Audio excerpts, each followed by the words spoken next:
most of mother's आपण pregnancy अच्छंती कि आपणकर डेलीवरी टाइम हे गलानी ताहले ए कथाटा फास्ट शुणतु आपण तो डेलीवरी होबा को टाइम आसी जाए साधारणतः आपण को ज्ञान दे थांती कि जेते भी जा हो सी सेक्शन करबुनी काहे कि ना life time painful normal delivery करबा को ट्राई करबो बट यह ठीक अच्छी किंतु जदि आपन को प्रॉब्लम अच्छी आपन को डॉक्टर कहउचंती कि आपन को द्वारा प्रॉब्लम हे पारे ताहले आपन डॉक्टर को परामर्श थरे मानंतु ड्यूरिंग बाथ टाइम छोट छोट असुविधा आपन को पिला सेरिब्रल पाल्सी हे पारे number 1 pre mature baby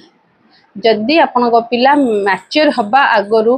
full term complete हवा पूर्व पिला जन्म होता है नंबर 2 लो बर्थ वेट आपण पिला नॉर्मल वेट ठारू जदि बहुत कम रहुची ताहले आपण सावधानता अवलंबन करिवे नंबर 3 प्रोलॉन्ग्ड लेबर पेन